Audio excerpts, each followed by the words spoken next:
Okay, so Baruch Hashem, we're all together for the final class before Shavuot. And tonight is a very special night. Tonight is the last night of Sfirat Omer. And Sfirat Omer is a time of very intense self-work, a time of a lot of introspection and reflection, a time of really trying to find out who you are and trying to bring that into reality and facing many obstacles that come along the way and trying to do that. So what I want to do first is I just want to dedicate this class to my mother. She's here tonight for the class. Her name is Sherry, if everyone can see her in that video. So a lot of people don't know this, but the Jewish concept of a king is actually female. And kingship in general within Judaism is a female quality, to be a king. And this is the reason why David is the king of Israel, because he actually has a female soul. So even though he was the king, and you might say to yourself, yeah, but the king was not female, he was male, so in truth he really was female. So tonight is Malchut of Malchut. That means the kingship of kingship. This is the last day of the Sfirat Omer, and this is the full revelation of the soul prior to tomorrow night when it's Shavuot and we receive the Torah anew like we never did before.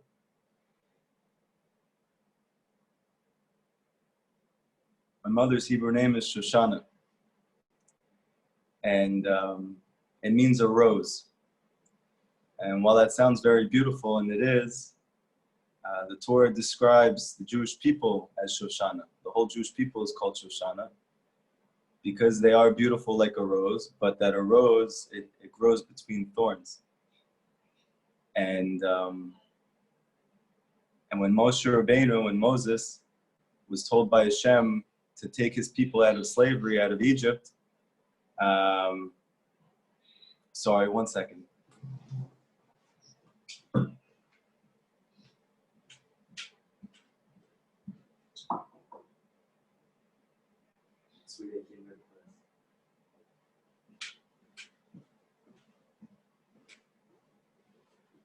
Sorry about that.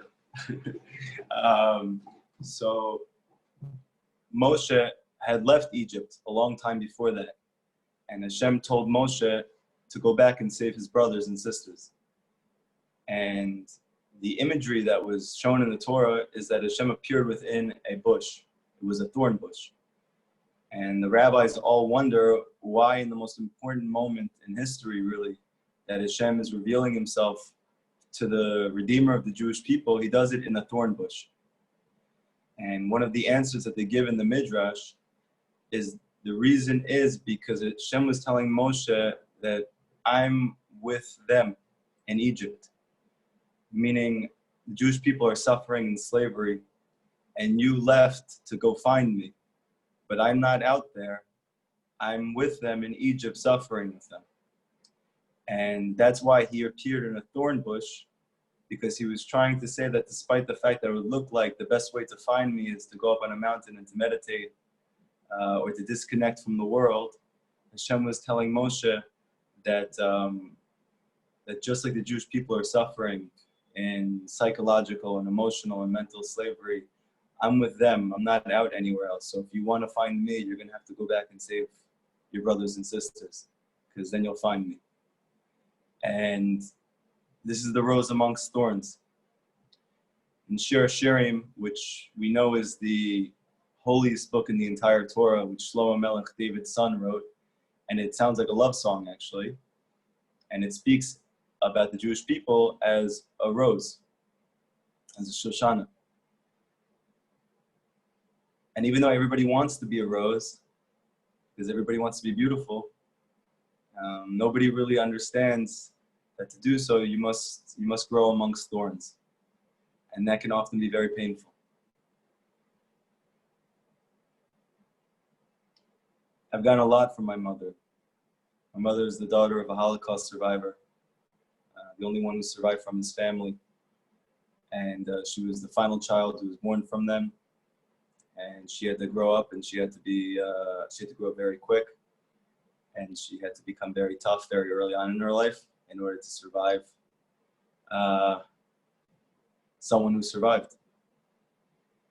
And even though we often speak about the survivors in a very, very beautiful light, and it's true that they are incredible, and we should cherish every moment that we have with them in their memory, most people don't speak about the fact that many of them came out of the camps very traumatized, and that poured out into their families after they started again. So even as a young child, my mother was a rose amongst thorns, and that continued on and on as she got older. And she had her own family, and she got married to my father, and had me and my brother. And that even though the thorns were prickling stronger and stronger, she was growing more and more beautiful. And still to this day, she gives me a tremendous amount of strength. And she's been with me in everything in my life. And no matter how dark things have gotten, she's never left my side. And she's taught me how to be strong. And for that, I love her forever. And that's what it means to be a king. It doesn't mean to rule with power or authority. It means to actually be strong, to grow up amongst thorns, and to still care about people, and to self-sacrifice for everybody around you, and that the suffering itself makes you very beautiful, and then you become like a rose. So anyway, this class is dedicated to her. I want to tell you guys a story. Rabbi Nachman, even though we often speak about his wisdom, he actually wrote stories, and they sound like children's stories, but they're actually very deep, and they're very beautiful. In fact, it's me. The story I'm going to tell you now is my son and my favorite story, which is funny because we're 30 years apart, but we both have the same favorite story, and every day I read it to him because he asked me to, and the truth is I like reading it just as much as he does, and I get just as much encouragement as he does. And I actually wish he could say it to you because he knows this story better than me, even though he's 3. So I hope you'll forgive me. I'm going to try and give it over to you. It's such a beautiful story. It's not long, but it is very beautiful. So please listen to the story, and I hope you'll see as I start to speak about Shavuot why I'm telling you this story, okay? The story is called The Lost Princess. Rabbi Nachman wrote many stories in the last few years of his life, but this was the first one. And Rabbi Nachman used to go all around Ukraine and Eastern Europe and tell people this story. And whether they were old or they were young or they were religious or they were secular, everyone was moved by this story. And everybody wanted to come closer to whoever they really were. And this is the story. There was once a king who had 6 sons and 1 daughter. And even though he had 6 sons and he loved them, he loved his daughter the most. That was his youngest, that was his baby daughter. And he cherished her, and he spent the most time with her, and he really, really loved her. He really connected to her, and he loved spending time with her. One day while they were together, they got into a big fight. And the father, the king, said that the evil one should take you away, the bad one should take you away, because he was angry, but he didn't really mean it.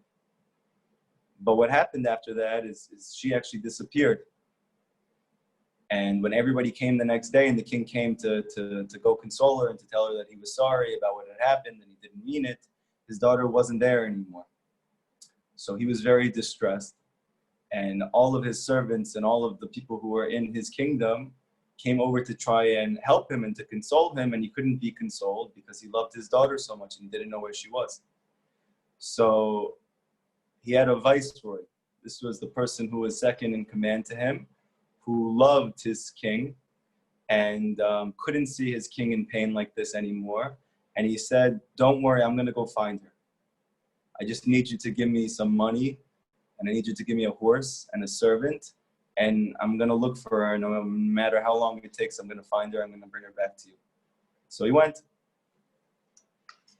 And this is the story of his adventures. So on his journey, this viceroy, he traveled through deserts and fields and forests, and he searched for a very long time. Finally, while traveling through the desert, he came upon a narrow path leading from the main road. So he was going in all of these places that he was hoping she would be, in the desert, in the mountains, in all of these different places, but he couldn't find her, and he was frustrated. So he decided to try something different. He saw an unusual path that went off on the side. He said, I've traveled so long in the desert, maybe I should just try and go down this path and see where it takes me. And he finally found a very beautiful castle that was surrounded by many soldiers, and he wanted to go inside the castle. He thought maybe she's there. But he was scared that maybe the soldiers weren't going to let him in. They were going to ask him who he was, what he was doing there. And he found, to his surprise, nobody said anything to him. They just let him walk into the castle. So he walks in, and he sees there's a huge party going on. A lot of food, a lot of music, a lot of drinks. And there was a king in that castle, a different king. And he had a big throne. And he was having a huge festival, a huge party. And this viceroy who walked in, he didn't know what was going on, but he was taken aback by how beautiful it was, how much music there was, how much food there was. And he just watched. And he saw all of a sudden that the king asked for the queen. He wanted his queen to come out. And the whole kingdom came up in an uproar. And all of a sudden, there was a throne that was placed next to his throne for the queen. And this viceroy is watching. And all of a sudden, the queen came in. And the queen was the lost princess. That somehow she ended up in this place, married to this king. And she locked eyes with him. And she came over to him. And she told him, do you recognize me? He said, yes, of course I recognize you. You're the king's daughter. How did you get here? So she said, my father got very mad at me, and he told me to go away. And they took me away. Someone took me away, and I ended up in this place, and it's a very bad place. And this king that I'm married to is a very bad person, and I can't leave here. I'm trapped here. So the viceroy said, is there any way I can get you out of here? So she said, yes, there's one way you can get me out. If you stay here for 1 year, and you fast, and you don't sleep for 1 year. Every day you fast a little bit and you don't sleep. And you pick one spot for the whole year. And in that spot, you simply yearn for me every single day to take me out. If you do that for 1 year, and on the very last day, you don't eat anything, and you don't drink anything, and you don't sleep, you'll be able to take me out. So he said, of course, I'm going to. So he goes and he does it. And every day he goes to the same place and he's crying that he should be able to take her out because he's following her instructions. He's not eating and he's barely sleeping. And finally, the last day comes and he doesn't eat and he doesn't sleep and he's walking back to the castle to take her out. And all of a sudden, he sees a beautiful apple tree. And he never saw an apple tree like this before. So he's like, this is so interesting. Look how beautiful these apples are. And he picks off the apple, and he was just overcome by how delicious they looked. And he ate the apple right before he got to the castle. And he fell asleep. So he actually fell asleep for a very long time.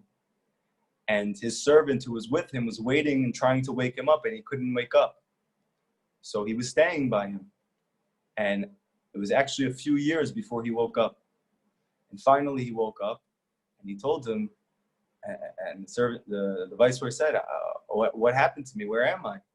So his servant told him the whole story, that the king sent the daughter away, and we came to go get her, and we've been traveling for years. You are on the last day before you were going to take her out. You ate from a tree, and you fell asleep, but now you've been asleep for years, and I can't wake you up. And that's what happened. So he was so distraught. He couldn't believe how he messed this whole thing up. And he was afraid that she was no longer in the castle anymore. So he starts to run over to the castle. And he sees that the princess is still there. And he was relieved. But the princess was crying. And she said to him, "What happened to you? I've been waiting all year for you to take me out. And you didn't. What happened?" So she said, "I saw you ate from the tree and you fell asleep. You must have fell asleep." So listen, don't feel bad. Because the truth is, even though I want to leave desperately, and even though you tried so hard, it's very hard on the last day not to eat and not to fall asleep. So he said, "Can I still get you out?" She said, "Yes, there's a way to get me out. You have to stay 1 more year and do the same exact thing I told you the first time. But this time, you can eat, you just can't sleep. So now it's less difficult. First time you couldn't eat and you couldn't sleep. And he ate and fell asleep. So this time he says you can eat, but please just don't fall asleep. And in order not to fall asleep, I highly suggest you don't drink any wine because it makes you tired." So he said, okay. And he did the same thing for a year. Every single day, he kept going back to that spot and crying and crying and crying to take out the princess. And on the last day, he's walking back to the castle. And he sees a river. And the river was unusual because it was red. And he said to his servant, "I don't understand. What is this river? This river is red, even though it's supposed to be water. This is so weird." So thinking it was water, even though it was red, he took a sip to see what it was. And it was actually a river of wine. So he got tired and he fell asleep. So this time, though, he didn't fall asleep for a few years. He fell asleep for 70 years. And he woke up and he was very, very old and very gray. And he said to the servant, "What happened to me?" And he saw how old the servant was and he saw how old he was. And he said, "What happened to me?" He said, told him the whole story again. And he said, "This time, the last day, we're about to go back and you drank from this river because you thought it was interesting. And then you ate and you fell asleep for 70 years. And now we're here." So he couldn't believe it. He couldn't believe that he failed again. And on the last day, he dropped the ball. And he was so close. And he toiled this whole year to do this and gave everything he had. And still he fell asleep. So he went to go back to see if the princess was there. But in fact, the princess was gone. And when he woke up, there was a scarf that was left for him. And the scarf was left by the princess for him. And she said, "What's the scarf?" So the servant said, "The princess actually left. And I saw her. She came by with a whole procession of people with the king. And she was traveling to another place. They were taking her out of the castle. And she saw you. And she was crying over you. And she said, I can't believe you fell asleep again. You worked so hard and I've been waiting for so long to go back home. And now I can't go back home." So in her distress, she took her scarf off and she was just crying and crying on it. And it ended up forming letters on the scarf. So when he woke up and he saw the scarf, he held the scarf up to the sun. And the scarf said that I'm on the Golden Mountain in the Pearl Castle. That's where I'm going to be from now on. I'm not going to be in that castle that you saw me in. I'm going to be in the Golden Mountain in the Pearl Castle as well. Oh, yeah? Yeah. All right. I will. Sorry. So, yes. So there was a mountain in a pearl castle. So all of a sudden, he starts to search. And he's just going and going and going, but he leaves behind his servant. So now he's all alone. So in the beginning, he had a horse and a servant, and he lost his horse. And now he lost his servant, and he's literally all by himself. And he's going through deserts, and he's going through mountains, and he's trying to find her for years. And he finally sees a giant. And this giant had a huge tree on its back. And the giant came over to him, and the viceroy told him the whole story. This is what happened to me. I was with the king, and now I'm here. I've been looking for the princess for years, and she's on this golden mountain in this pearl castle. And he said, "Ha, ha, ha. There's no such thing. I've been living here my whole life. There is no golden mountain in pearl castle." So Yosef started crying, and he said, "I don't believe it. I know that there is. I know that there is a golden mountain and a pearl castle. The princess is there, and I need to find her, and I know she's there. And he's crying and crying. And he said, you know what, even though this is complete foolishness, whoever told you this, I'm so sorry that you've been toiling your whole life to find this. It's not real. But just to make you feel better about it, I actually control all the animals in the world. So what I'm going to do is I'm going to bring all the animals here. They travel all over the world. If there really is a golden mountain and a pearl castle, they're going to know about it. So I'll ask them. So the animals all gather around, and the giant asked the animals, have you ever seen a golden mountain and a pearl castle? And they said, no, we have no idea what you're talking about. And he said, you see, there is no such thing. You need to go home. You're wasting your time. And Yosef just started crying and crying and crying. And he re-strengthened himself. He said, I know that there's a golden mountain and a pearl castle. I know there is. And he said, listen, if you're that headstrong and you're not going to give up, I'll tell you, the giant said, I have a brother. And he's actually in control of all the birds of the world. So the birds actually can see more than the animals can see because they fly. So therefore they can see more of what's going on. And if anybody knows about the fact that there is such a golden mountain pearl castle, they would know. So Yosef starts traveling, and he's traveling again for years and years trying to find this friend. And he finally finds a giant who's his brother, who's also carrying a very big tree on his back.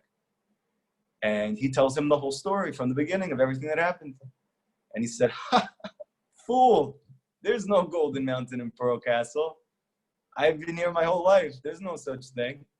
And Yosef started crying. The viceroy started crying and crying and crying. He said, it can't be. There must be. I haven't done this my whole life for nothing. There is such a thing. I know that there is. And he said, you know what? If you're that headstrong, if you're that stubborn, I control all the birds in the world. Let me get them all here. If anybody would know that there is such a thing, they would know. He brings all the birds in the world to him. And he asked them, have you ever heard of a golden mountain and pearl castle? He said, no, we never heard of one. So he said, you fool, you see? Go home. There's no such thing. You're looking and you're looking and you're trying and you're trying and you're hitting your head against the wall over and over and over again. And I feel very bad for you, but there is no such thing. Go home. And he starts crying and crying and crying. And he said, I don't believe it. I know that there's a golden mountain and pearl castle. I know the princess is there. He said, listen, if you're going to be so stubborn, I'll tell you, I have one more brother. He's also a giant. And he's in control of all the wind in the world. And the wind goes everywhere. Even though all the animals are traveling on the ground, they can see what's on the ground. And even though the birds are in the sky, they can see what's in the sky. The wind literally goes everywhere. And if there is such a golden mountain and pearl castle, they'll know about it. And if not, you need to go home. So he goes and he travels for another year, another year, another year, and he finally finds the golden mountain. He finally finds the giant. And the giant has the tree on his back. And he says to the giant the whole story from the beginning. He tells him everything that happened to him. And he said, you fool, there's no such thing. There is no golden mountain and pearl castle. And Yosef starts crying and crying and crying. He said, it can't be that. I know that there is. I know that there is. And he's just completely demoralized. He's laying on the floor and crying. He just feels completely stuck and overwhelmed and he just can't believe it. He can't believe he did all of this for nothing. And the giant said to him, you know what? If you're going to be that stubborn, I have wind that I control. I'm going to bring all the wind to me. And I'm telling you right now, if anyone knows about it, it's them. So let's see what they say. Maybe they know about it. The wind comes, and he asked the wind, is there any such golden mountain in pearl castle? So they said, no, we never heard of it. And Yosef just starts crying and crying because he saw all the brothers. He saw all the giants. He couldn't believe it. He just sits there crying and crying. And he's contemplating his whole life that he went totally against what was normal, that he went completely against what would have been a good life on paper to go find this lost princess that he so desperately wanted to bring back to the king. And he can't find her. And finally, there was one wind that came that didn't come before. Even though he had gathered all the wind, there was one more gust of wind that came. And this giant got so mad. He said, "Where were you? I already gathered all the wind. Why are you coming late?" He said, "I'm so sorry. I was delayed. I was actually carrying a princess to a golden mountain in a pearl castle." So Yosef starts crying from happiness. As my son would say, a happy cry.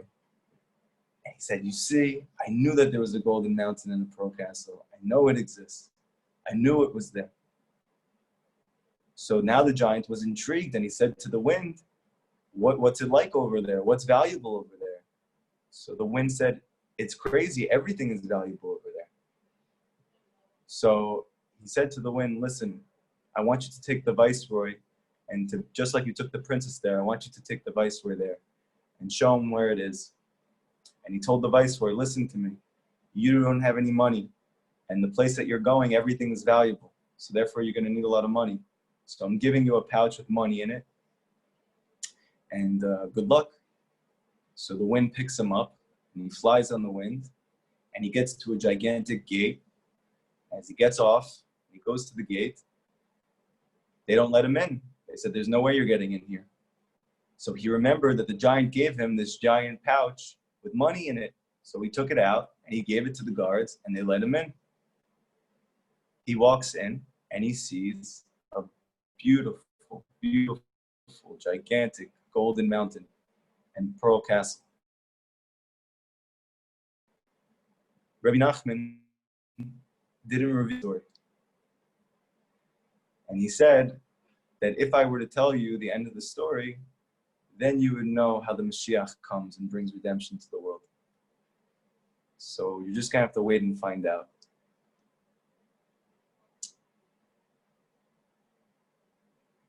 Anyone who heard this story knows that the viceroy is every single one of us.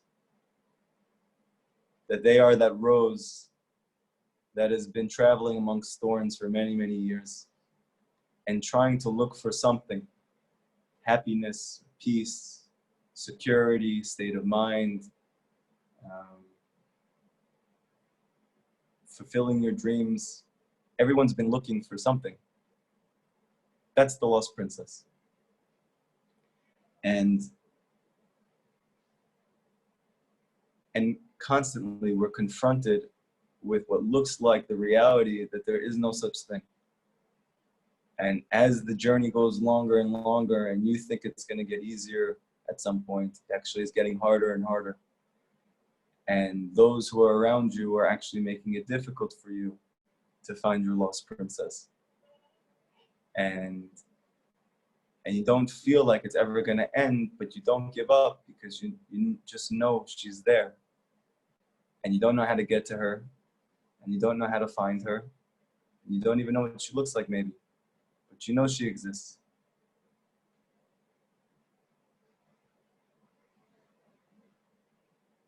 Shavuot is coming up tomorrow night. Shavuot is the night that we receive the Torah for the first time. The commentary on this story actually says that the lost princess is the Torah. That the thing that everybody's looking for is the Torah. Because the Torah is what brings a person peace, and what brings a person faith, and what brings a person happiness and joy and connection. What brings a person tranquility and wholeness in his life. And yet you just don't know where it is, and you don't know what it looks like, and you may not even know it's the Torah. And the Jewish people, for 49 days, were traveling in the desert. They left Egypt on Pesach, on Passover, which was an amazing experience, which parallels the beginning of the story, when the princess was at home with the king, and the viceroy was there as well, and everybody was happy. That's Pesach. It's an incredible feeling. You're free. Everything's going great. And all of a sudden, out of nowhere, things start to look like they completely fall apart. And you have to go and try and pick up the pieces. And that represents these 49 days between Pesach and Shavuot. They're called Sirat HaOmer. That's what we've been doing now for 49 days. And then Shavuot comes. And the truth is that according to Kabbalah, these days of the Omer, the 49 days that you're looking, so to speak, for the lost princess, that represents your life in this world. That prior to your being here, your soul was above, and you saw that Hashem lost his princess. And you told Hashem that you wanted to come down here and to find it for him. But when you came down here, you completely forgot why you were here. And you completely forgot how to get there. And you're constantly looking for something, and you don't know what. And these 49 days in the desert are the 49 years, or so to speak, experiences that you have here in this world. That's the whole desert. And only at the very end, which represents Shavuot, when Mashiach comes, when Moses comes down from the mountain, and he has the Torah in his hand, and the mountain is the golden mountain, and the Torah is in an ark. It's actually in an aron, and that ark is the pearl. It's the pearl building. It's the pearl castle. And the Jews realize that everything that they did was not in vain. That even though they suffered tremendously in that desert, and they didn't understand why they were there, and they were constantly confused and angry and sad, and just barely getting by every single day. And then all of a sudden, Moshe comes down the mountain, and he brings them what they were working for their whole life. And we know that there was tremendous happiness on that day. Tremendous, tremendous happiness.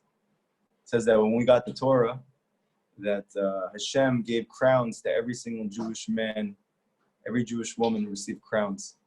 And Rabbi Nachman says those crowns were of simcha, happiness. That for the first time they got to experience real happiness in their life, when they got to see the fruit of all of their labor. Rabbi Nachman often says that when a person suffers in his life, he doesn't realize he often just has to wait. That despite our grinding and clawing to try and get an answer now and to try and figure it out, or to resist what's happening to you, when in fact, just like the Torah scroll, you don't know how it's good until the end. And this is really life, that you're not going to understand until the end. And then you'll see it was all worth it. Everything that you went through, all of the struggle, all of the hardship, and you'll see that that was actually the whole key to receiving and to experiencing the lost princess.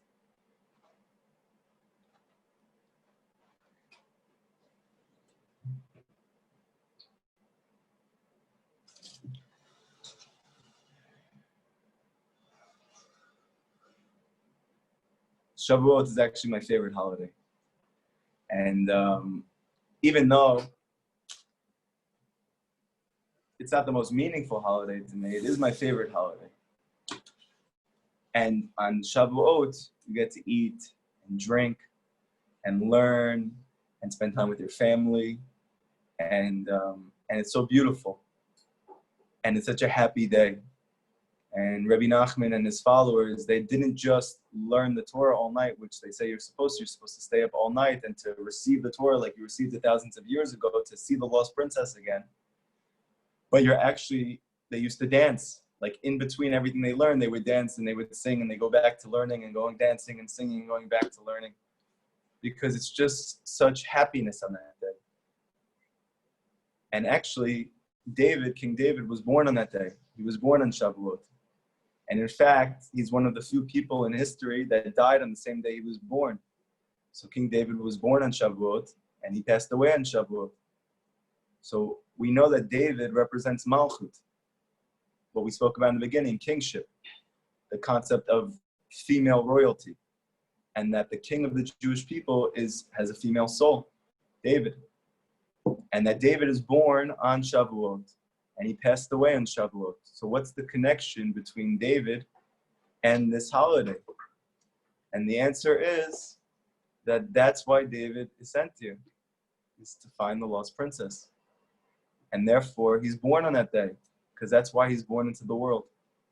And that's why he passed away on that day, because he accomplished what he came here for. And for every single person who's listening right now, I've received many emails and many phone calls from a lot of the women who are struggling tremendously, and for good reason. And I want to give you a great answer that's going to make you feel really good, and it's going to lift you up, and it's going to inspire you. But Rabbi Nachman says the truth is sometimes you just have to wait. And it's so hard to do that. It's so hard to do that. But the truth is that Hashem, everything he does is for the best. And there's no way to experience that until you get to the end. Because the Torah, just like life, is a scroll. There's a beginning of the scroll, there's an end of the scroll. If you just read the middle of the Torah, so it doesn't look good. And if you just read the beginning of the Torah, it doesn't look good. But if you read from the beginning until the end, you see how good it is, how sweet it is, how beautiful it is, how much better it is than anything you could have possibly imagined.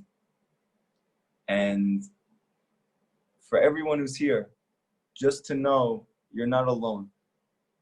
And no matter what you're going through with your friends or your family, no matter what you've been through in your life, you're not alone.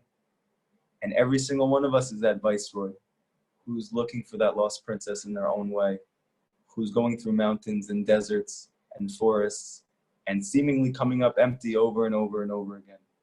When in fact, in the end, you're going to see that this was actually the most precious thing that there was. And part of the reason we don't feel that is because we don't know. Because we don't know.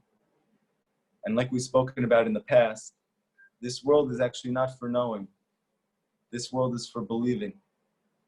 That in the future, the time when Moshe is going to come down with the Torah, and this world ends, and we move into the next world, when we're going to be able to experience why we had to go through everything, then you're going to know. And then you're going to be very happy. But right now, the only way to be happy is through believing. Because it's impossible to know right now, because we're in the middle of the Torah. And there's no way to know the end of the Torah while you're in the middle. Otherwise, it wouldn't be a sweet story. And there's a reason why it's called history, because this is really his story. This is Hashem's story. And he gave every single one of us a very important role to play in that story, to find his daughter and to bring it back to him. And even though the Torah says that you learned, every single man, every single woman learned and knows everything before he comes into this world, and then as soon as he's born, he forgets all of it. And that's the source of his confusion. At the same time, there's something you can do here now that you couldn't do before when you knew everything. And that's belief. And that's so much sweeter. That is so much sweeter. Because, okay, so let's say a person like he is being told all the time what to do. And like for instance, we know that Noah, Hashem always told him, do this and do that, do this and do that. And that's how you're going to find me. But then Abraham came, who was the first Jew, Abraham. And the Torah says Hashem never told him, go do this and go do that, go do that. He actually let Abraham go in front. And he didn't tell him explicitly what to do all the time. He let Abraham find him. And what was the reason? Because in a way that we can't understand, he loved Abraham more.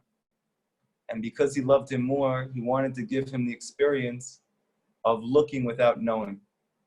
Because to believe in something as strong as knowing something is even sweeter than knowing the thing itself. When a parent loves a child, there's no reason that he knows that he loves him. He just loves him. It's a belief. And no matter what that child does, that child can't change their parent's mind. That parent is always going to love his child. Because the belief is stronger than what they know. Because if it's based on what they know, then at the moment that the child is acting out, is lashing out, is cursing the parent out, is leaving the home, is doing all the things that the parent didn't raise them to do. So if it's based only on what you know, so you give up on your child because you see it's not working out. But you never do. Why not? Because you believe in them. Because you believe that they're going to get better. Because you believe they're going to find their way. Because you believe that they're good. And that belief, according to Kabbalah, is stronger than truth. Like we've spoken about many times in the end, that what Mashiach is going to reveal is that the female dimension of the soul is even stronger than the male dimension. That faith is even greater than truth. And for 49 days in the desert, we're building and we're learning how to have faith. And often we resist these moments in our life and we try and know. And that's why we're suffering tremendously, because we're always trying to know. But this is not the time for knowing. This is the time for believing. For believing that in the end, everything is going to be good. And I'm going to find my lost princess and doing whatever I can to do that. And at the very end, then you're going to know. And you're going to see, in fact, that believing was even higher than knowing. And we're going to be able to thank Hashem that he lost his princess and that we were compelled to be sent down here to try and find her and bring her back up, because it's really all for us. The sages teach that the only reason Hashem created the world and created your life and everything that happens from the beginning into the end is only in order to give you all of the good. But the place of that good is not here. And that's why we're suffering. This is an alleyway. The sages say this is a corridor. It's like when you go to a wedding, an amazing wedding.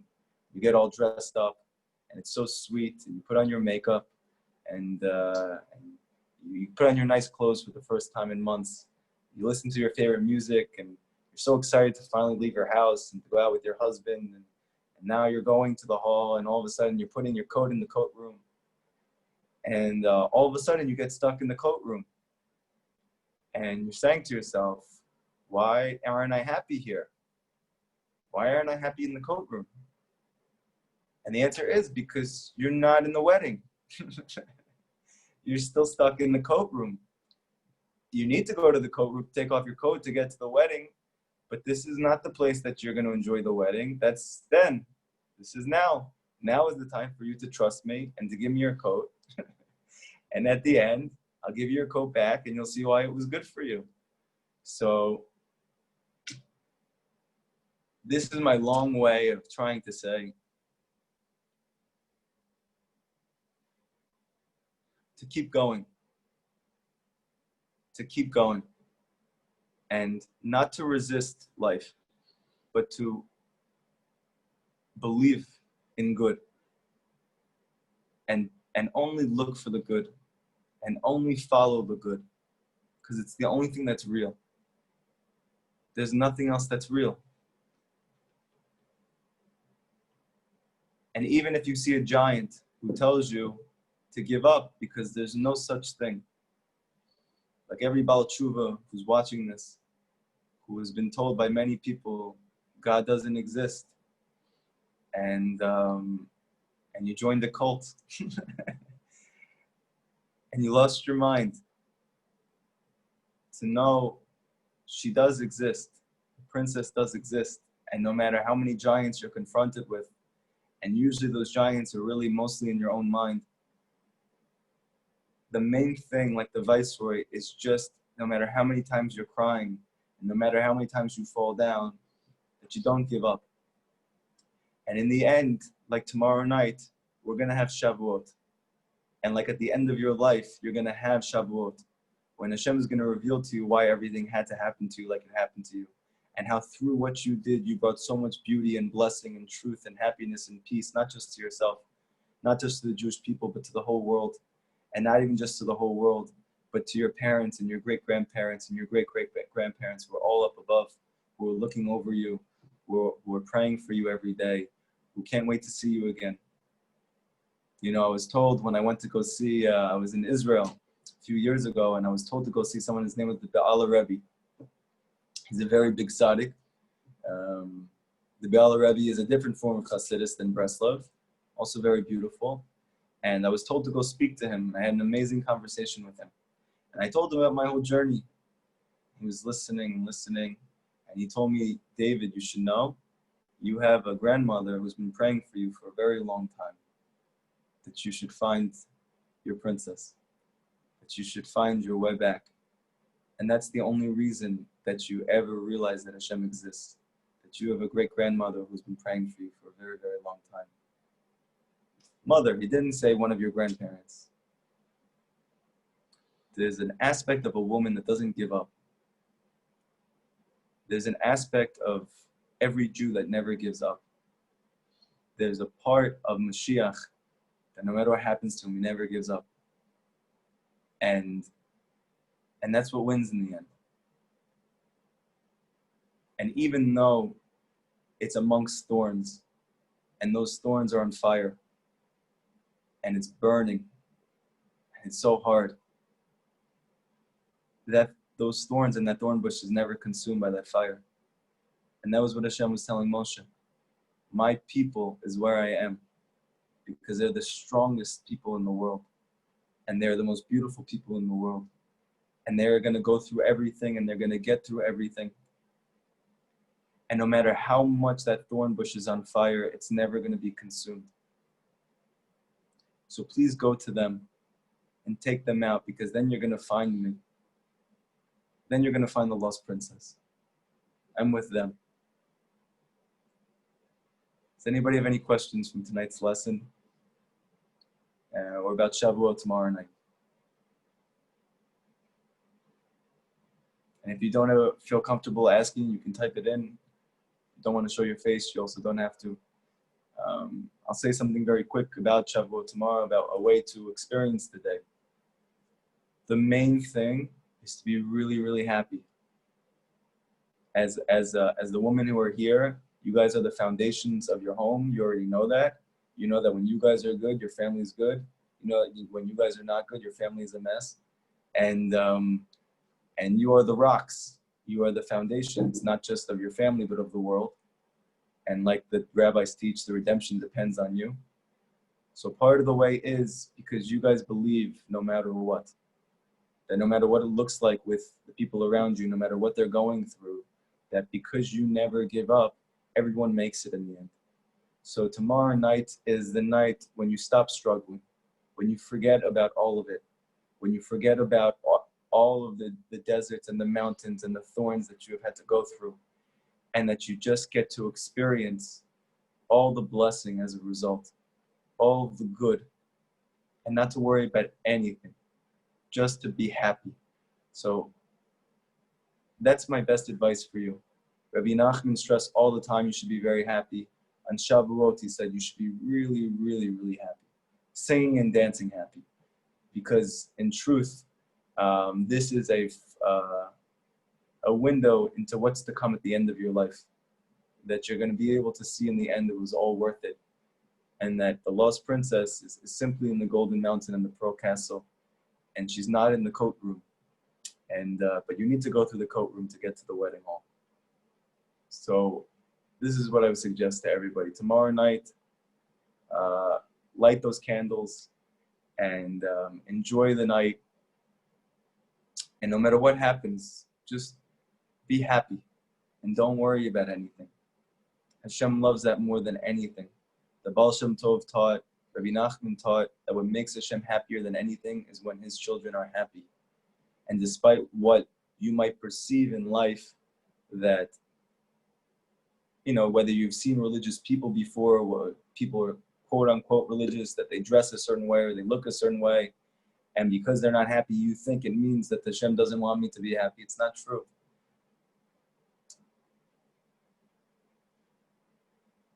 The Torah says something and people do what they want with it.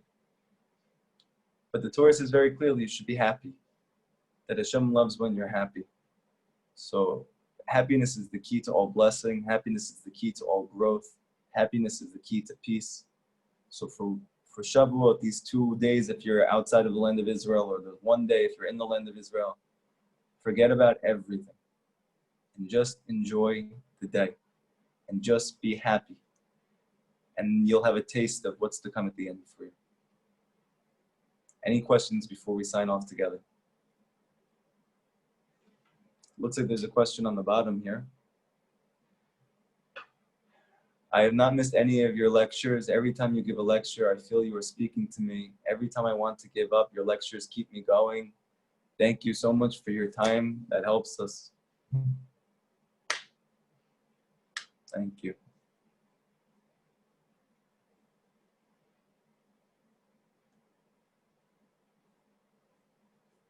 Don't give up on anything. I'm telling you, don't give up on anything. I haven't given up on anything my whole life. And it's been so hard. It's been so hard.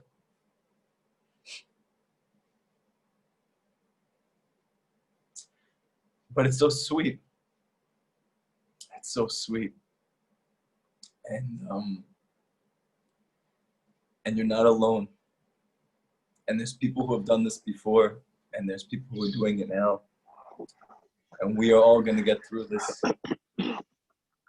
And you are going to see that Hashem is good.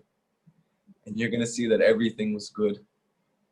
But you have to believe in yourself. And you have to go all the way. Because otherwise you don't get to see the golden mountain of the procast.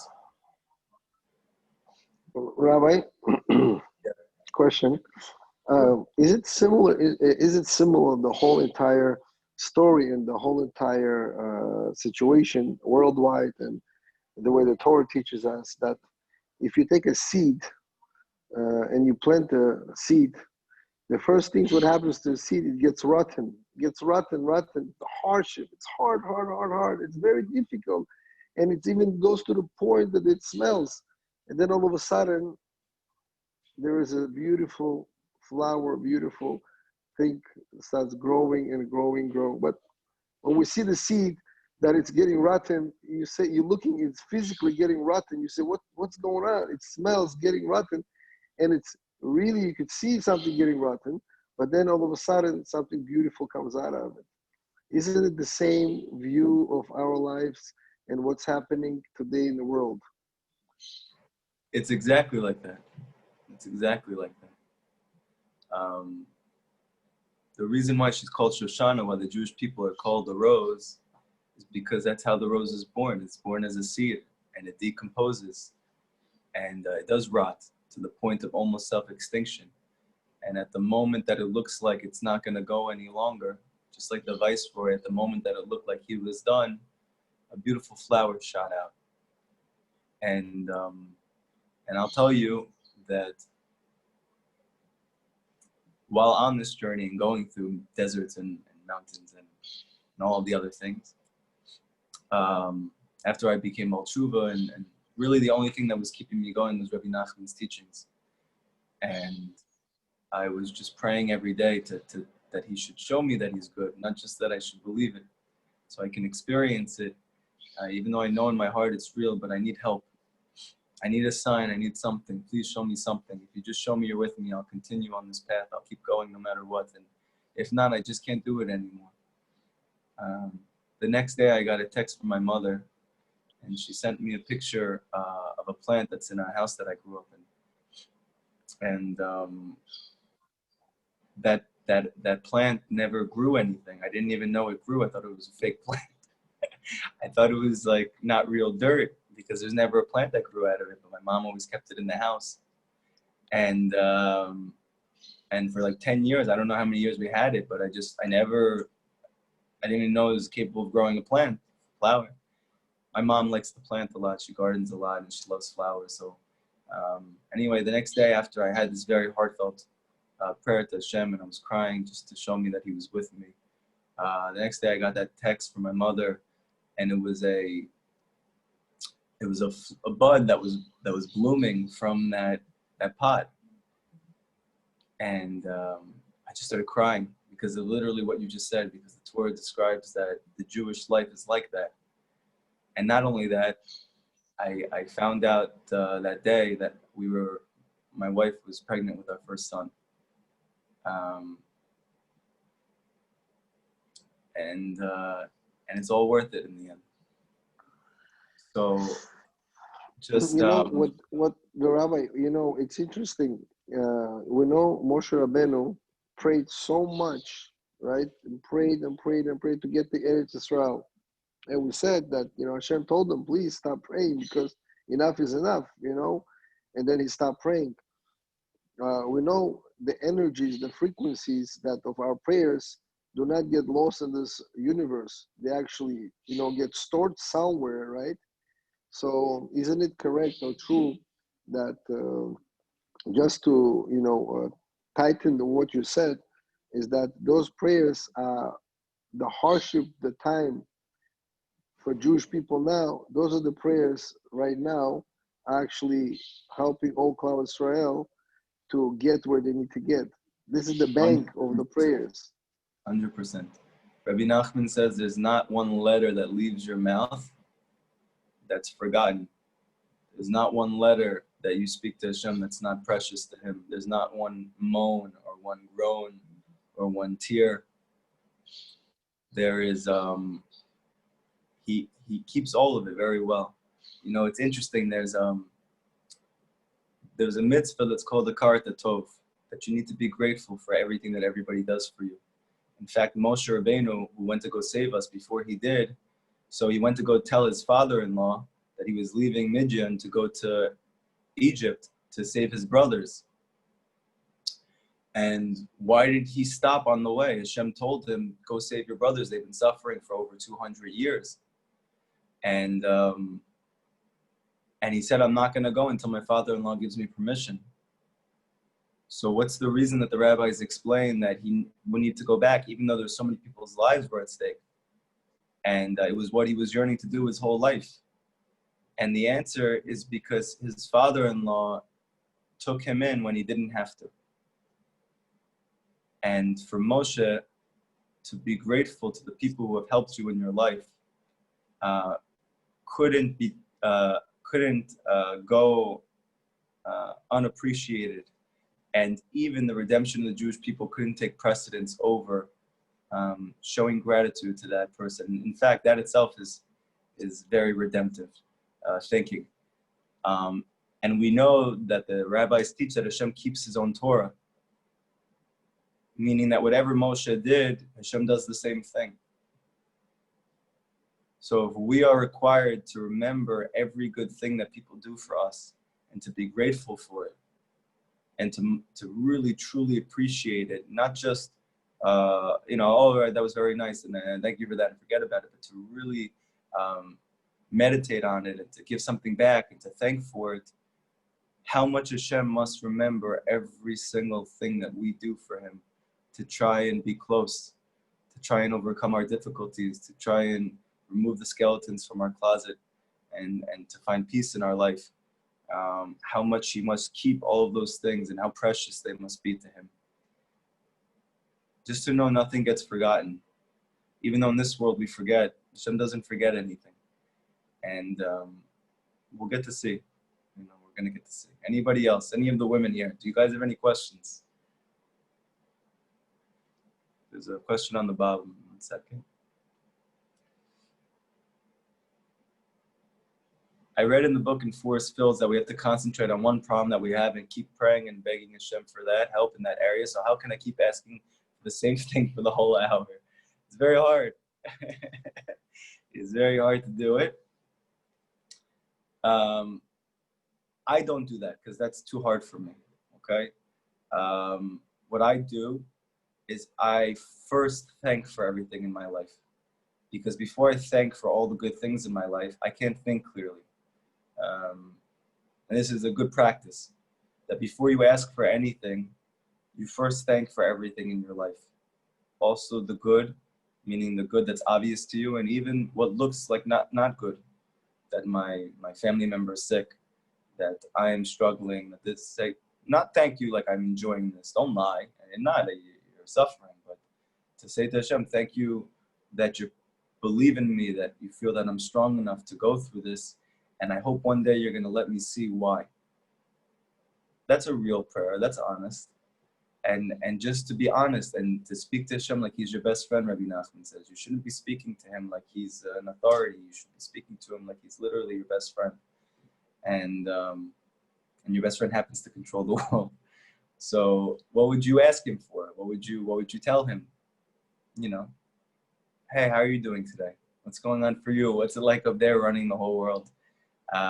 Must be pretty hard seeing your kids suffering like this and struggling like this. I can't even imagine how you feel. I could barely get on with my life. And I just have my own problems. You know, you have all of our problems, and we're constantly throwing them on you and crying to you for thousands of years. I can't imagine what that feels like. You know, Rabbi Nachman actually says, it's a very deep thing. It's simple, but it's very deep, and it's something worth thinking about. Rabbi Nachman says that when you cry, when you're talking to Hashem, you should know that you're actually crying Hashem's tears. That when you are crying from frustration or difficulty or challenge in your life of just hitting that wall, like the viceroy over and over again, and you're doing it to Hashem and you're saying, you know, I can't do this anymore and I need help and I don't know why you're doing this, or you're screaming to Hashem, whatever it is, and you start crying, Rabbi Nachman says that Hashem is actually giving you a window into how Hashem feels. The reason why you're crying is because he's crying. And he's letting you feel that with him. So anyway, there's a lot more to be said. There's a lot more we have to talk with each other about. I would say for me, what's worked, what the Gemara says is how you should pray, and there's a reason for that, is to thank Hashem first for the things in your life, and also to recognize the good points in yourself, no matter what's going on. Even if you feel like a complete failure, even if you feel like everything's falling around you, even if you feel like everything is falling around within you. Rabbi Nachman says you should start with Nekuda Tovas, you start with good points, and to stop judging yourself so harshly. And to say, I'm proud of myself for this. And thank you, Hashem, that I'm able to do this. And even though I don't feel like I'm doing a good job, I know I must be because I'm trying my hardest. You know, whatever is good for you, whatever you feel like is really your good points, to do that. And to start from there, because if you don't do that, you're stuck in all of your problems, and you're stuck in all of your confusion, and you're stuck in all of your fears, and you're not going to be able to think clearly enough to even pray for what you want or to ask for help because you're too much in pain. So Rabbi Nachman says, first start by saying thank you for everything in your life. Thank you that even though my husband has been sick now for many years, at least I'm married. There's so many people out there that they never found the person, or they're alone, or they did and they passed away and they're not here. You know, at least I found somebody. Or, my children are completely disconnected from me, and I hope my whole life, and I raised them in a way that I hope that they would always be close to me. At least I have children. Thank you for giving me children. There's many people who've been trying their whole life to have children. They don't have any children. And to realize that everything is a free gift. Nothing has to be. And when a person realizes that, and realizes that everything in his life, that you have a roof over your head, that's a gift, that you don't have to have that you live in a home, that's a gift, that you don't have to worry about living on the street today. And even though you feel like it's not because you think you worked for it, what makes you any different than that homeless person who's living on the street? You think because you worked harder than him? You just didn't grow up in his family. You weren't disowned by your parents. And you weren't giving no support, and you weren't giving no resources. And therefore you ended up on the street, and you ended up in your apartment or in your home. To know that everything is a free gift is the beginning of seeing clearly in your life, and being able to pray to Hashem for the things that you need. So my suggestion to everyone here is to first thank for everything in your life, no matter what. You know, I had a rough day. I had a very, very rough day. And the first thing I did when I laid down, I said to Hashem, thank you for giving me such a hard day. Because even though it was so hard, and even though I'm emotionally spent, and even though I'm confused, I know everything you do is for the best. And I know how much you believe in me, and you would never put me through this unless you think that something good is going to come out of this. And what's good is this class. That's what came out of this. You know, it said that why did David have to suffer his whole life? Why would Hashem do that to his child his name is David? It means beloved. It actually comes from the word dod, which means uncle. And they explain that an uncle's love for his nephew is pure unconditional love because he doesn't have to take care of him and he just gets to appreciate him. And that's called beloved, to be beloved. And David's name means to be beloved. Who is he beloved to? Because David, his whole life, isn't beloved by anybody. Except ultimately, like, for the people that he helped, but he isn't beloved by anybody. He actually has many, many enemies and many people who are trying constantly to bring him down and think he has bad intentions and he's trying to do things that he's not, and he really just has good intentions. He's really just trying to help. Who is he beloved to? And the answer is he's beloved to Hashem. If you notice the word Dodi, the word Dodi is actually my David, my beloved.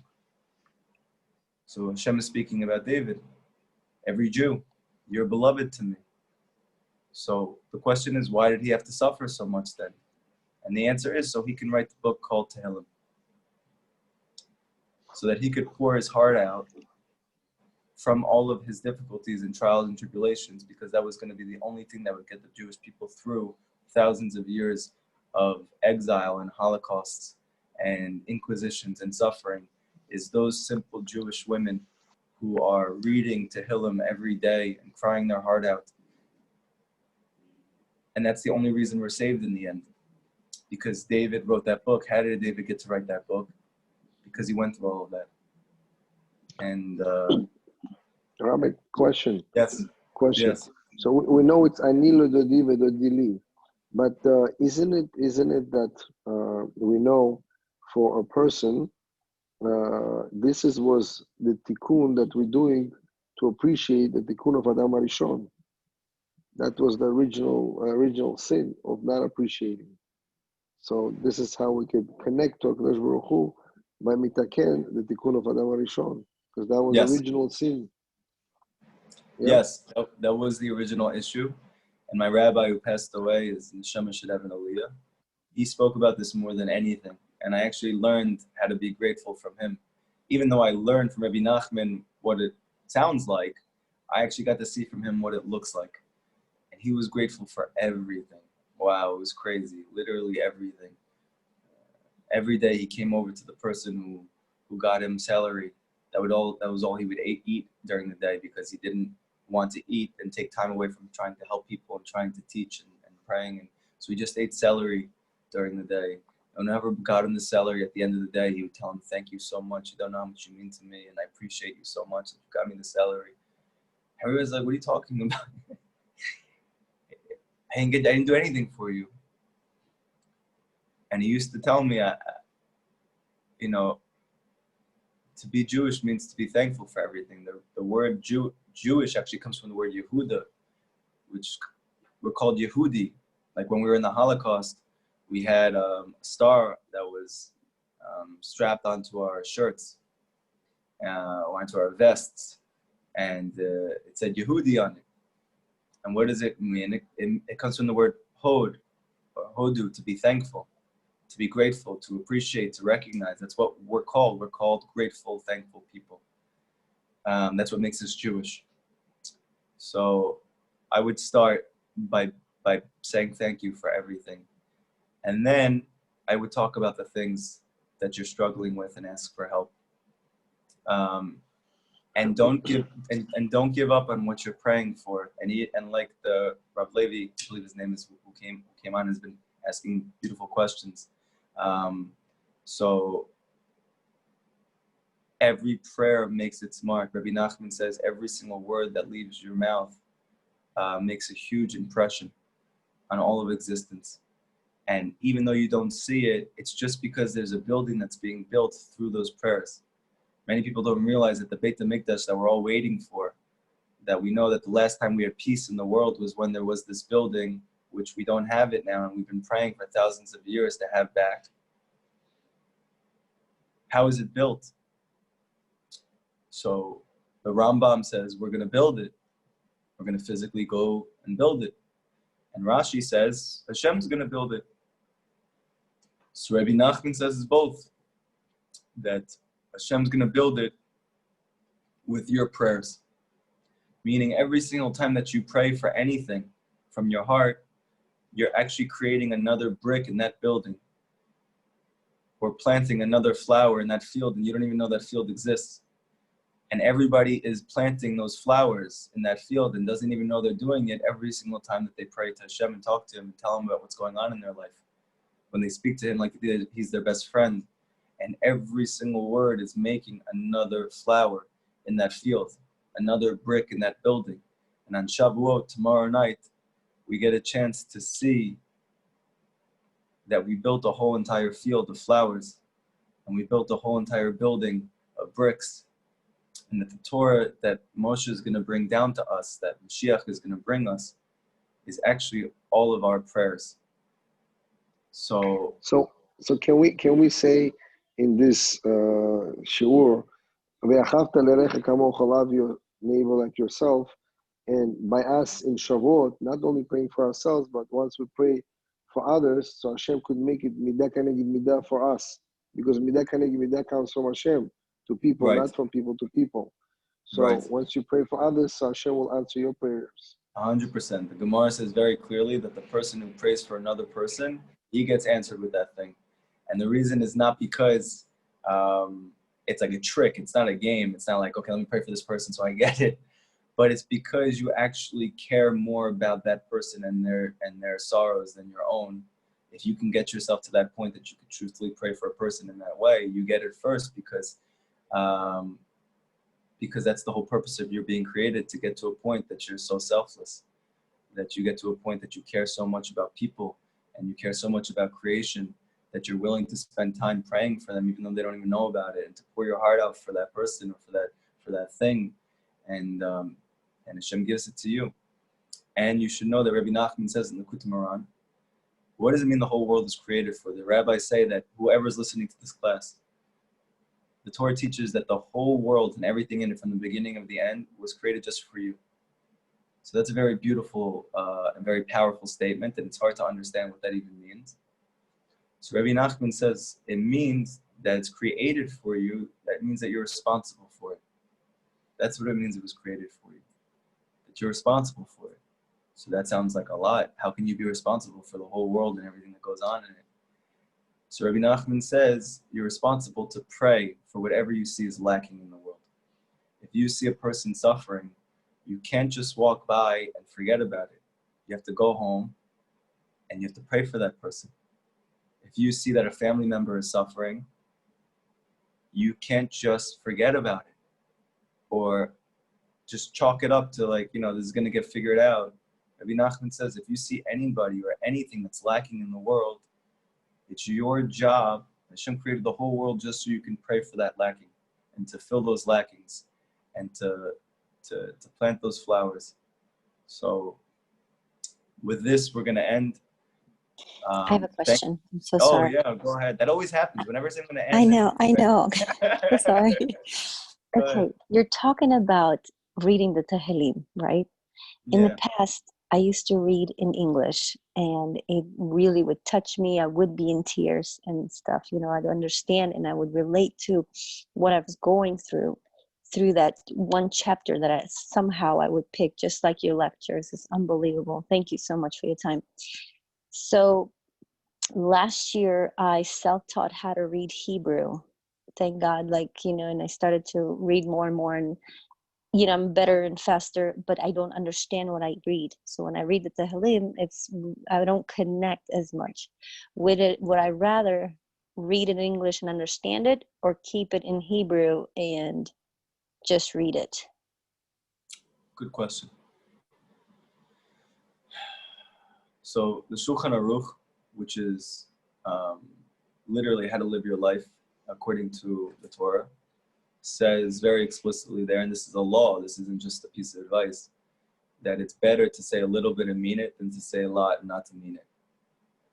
So the best thing to do is to mean what you say. And you should also try and learn Hebrew. You should continue to try and learn, because if you could say it in the Hebrew, all the better. But the main thing is that you mean what you say.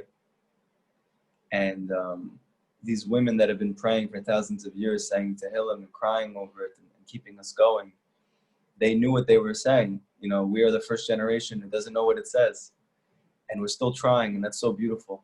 I remember I was working at a place called Ohel in Brooklyn.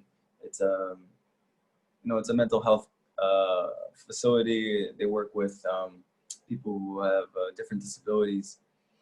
And I remember it was like in the beginning of my Bali Tshuva process. And I was there and I was praying. They have a minyan, and it was the first time I ever prayed with like a minyan of people at work, which was awesome. But I remember they all finished in like 5 minutes, and I was sitting there for like a half an hour just trying to finish the Amidah. And I was doing that for like a year. It literally only takes 5 minutes to say, but it was taking me like a half an hour, 45 minutes to say every single word. And I remember a person came up to me at the end, and he told me, David, you should know, it's people like you who are going to bring Mashiach in the end. I said, what are you talking about? I said, I can barely read what I'm writing. I don't even know what I'm saying. He said, the fact that you are breaking your teeth to say these words that you don't understand every day so you can try and do whatever you think Hashem wants you to do is unbelievable. And you have a whole generation of people who are doing that now. And he told me, I really believe this, that Mashiach is going to come in the merit of those people like you that are just breaking your teeth and just trying to muster whatever you can to figure out a way. Rav Shalom Arush says that the greatest Yetzer Hara of our generation is that we don't believe what we're doing is good, that we don't believe that what we're doing is so precious and so valuable. We don't understand how precious this is. 2,000 years ago, they heard from their father or their mother, who heard from their mother, or heard from their father, who heard from Moshe, that this is what Hashem wants from you. Okay, so that's great. So now you just go do it and you live a good life. We've been thousands of years since then. And our parents didn't get to hear it because their parents just barely survived the camps, or they were sent into exile in the Inquisition. They don't know. And you are literally starting from nothing and running after something, and you don't know where it is. You don't know how to get there. And it's just so precious to Hashem. You don't know. You don't know. So I would say like this.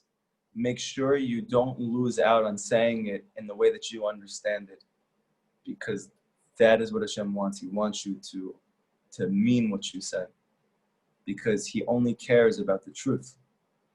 Now, obviously, if in the future you have the merit or the time or the willpower to learn Hebrew so you can mean it in Hebrew, all the better. So I would suggest, if the English means something to you, and you haven't yet got to the point of the Hebrew meaning something to you, you definitely should read it in English. And Hashem should open up your heart just like it's been, and give you courage and strength and to keep working, maybe learn a word a day. Or thank you. Yeah, I'll try. I do this as well. I go back and forth. Sometimes I'm like, no, I got to learn the Hebrew, and I'm just saying the Hebrew. I have no idea what I'm saying, and then I'm struggling in my life, and all of a sudden I just I can't take it. So I go back to the English, and I just start crying, and I realize what I was missing, and then I go back. And so, Rav Nachman speaks about a Yetzer Hara clothed in a mitzvah. And for Bali Tshuva, this is our whole life. We're just doing things that Hashem doesn't want us to do because we think it's what he wants us to do. And we don't have any guidance. We have no idea, we don't have anyone who can just tell us, So Hashem should help all of us. And hopefully, whatever I can give you from my experience, my few years of going down this journey and breaking my teeth and my head and my eyes and my ears and my nose and my heart.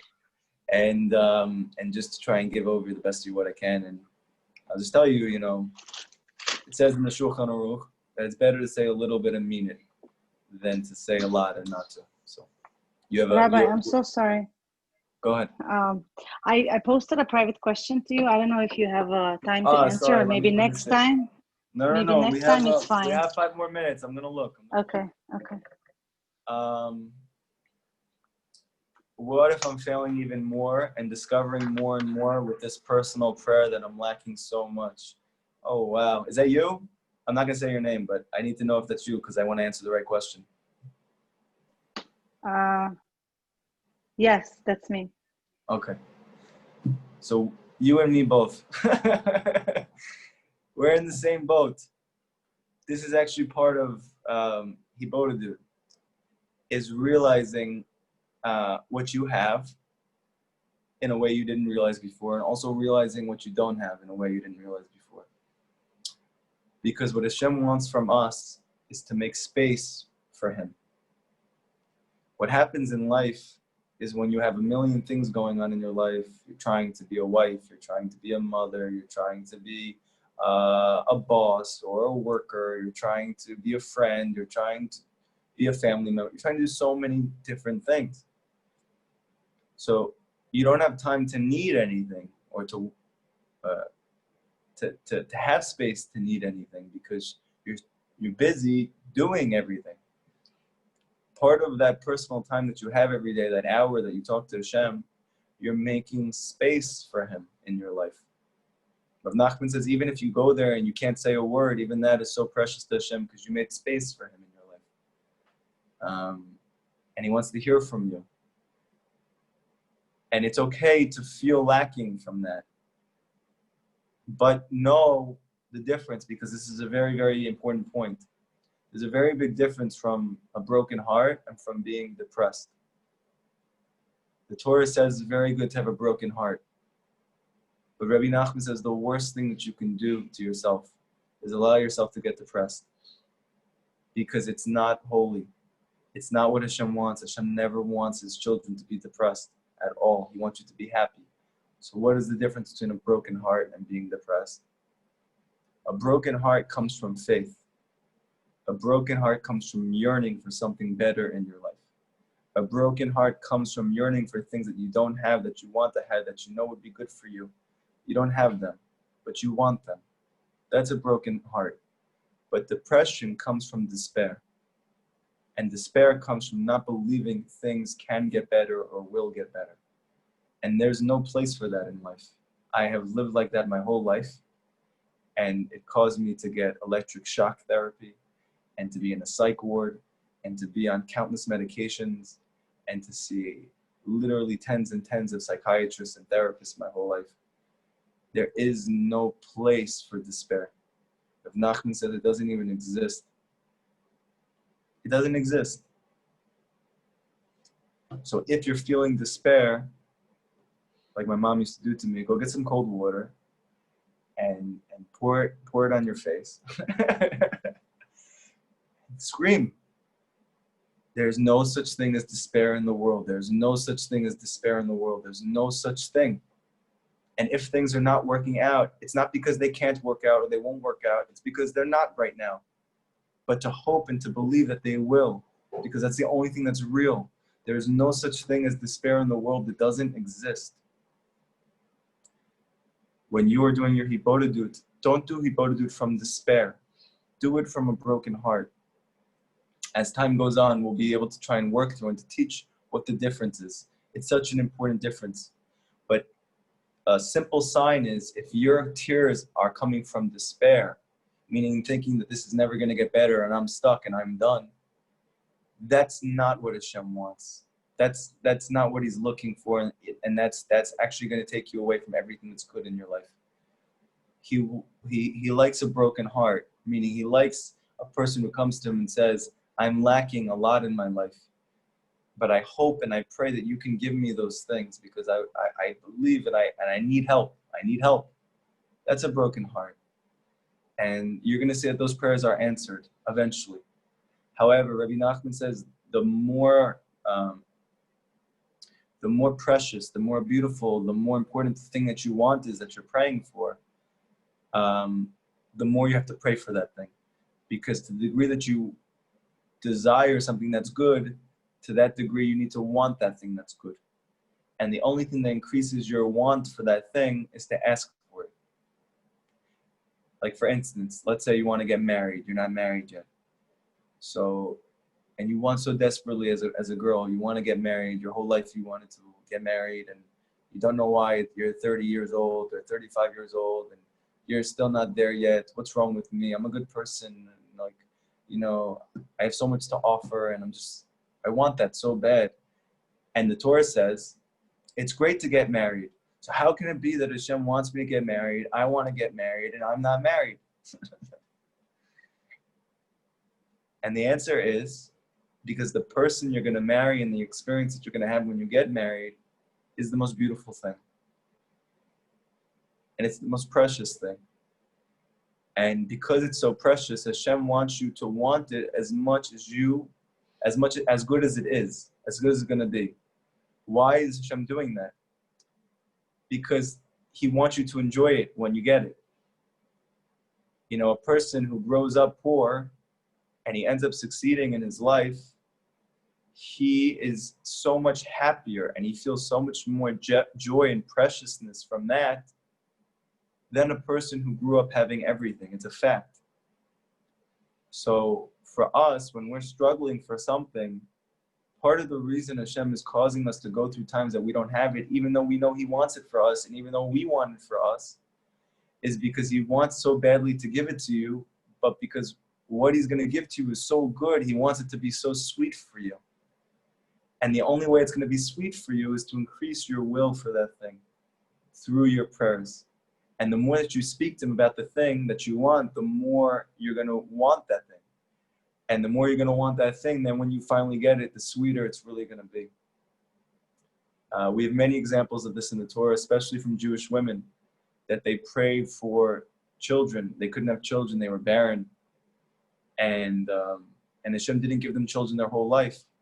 And these were the mothers of the Jewish people. This was Sarah. This was Rivka, Rebecca. This was Rachel. And this was Rachel. Why are they all struggling to have kids if the whole reason they came into this world is to have children? And we know that Hashem wants them to have children. So why can't they have children? And they're praying every day to have children. So why doesn't Hashem give them children? And the answer is because they're giving birth to Yitzchak, to Isaac. And they're giving birth to Yaakov, to Jacob.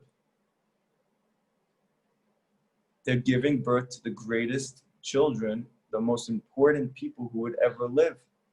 And therefore, Hashem wanted that for Sarah, it would be the sweetest thing in the world when she saw Yitzchak after living her whole life without being able to have a child with her husband. And finally, in her old age, having Yitzchak. Why did she name him Yitzchak? It means that she laughed. The name Yitzchak means to laugh.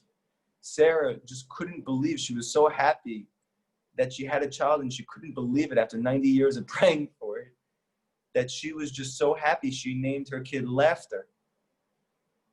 And how much Sarah got to appreciate Yitzchak, Isaac, and how important he ended up being in the whole spectrum of history, that he was the father of Jacob, of Yaakov Avinu, who gave birth to the Jewish people.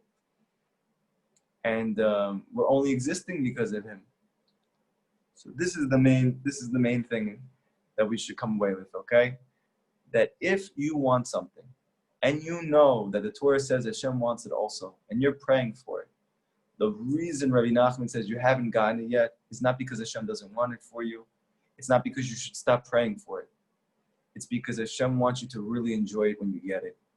And the way to really enjoy it is to create a vessel for that, to create a will for that. And the way that you do that is by constantly asking for it and talking to Hashem about it. So everybody have an amazing Shavuot. Tomorrow night, please, I'm begging you, just be happy. Be happy with yourself. Know that Hashem is happy with you. Know that He sees what you're going through. And not just that He sees, He's suffering with you. He's crying with you. Your tears are His tears. And therefore, just know that no matter what you're doing the best that you can. And to be so happy with that. To stop working tomorrow, to stop toiling tomorrow, stop trying to figure things out tomorrow. Just be happy. Happy with what you have. And with this, you'll finally, for the first time, get to be able to experience the lost princess. Because Rabbi Nachman says there's no way to experience Hashem or His Torah if you're not happy. Because if you're not happy, then you can't think clearly. And if you can't think clearly, you can't see Hashem in your life. Everybody have a beautiful, amazing Shavuot. And Bezrat Hashem, Sunday night, we're going to have a man and woman's class together. And these past few weeks, we've been doing the weeks of Sfirat HaOmer. So Bezrat Hashem should give me an idea of what we should all talk about. But until then, again, don't worry about anything and just be happy, okay? Everybody have a great Thank show. you. You're welcome.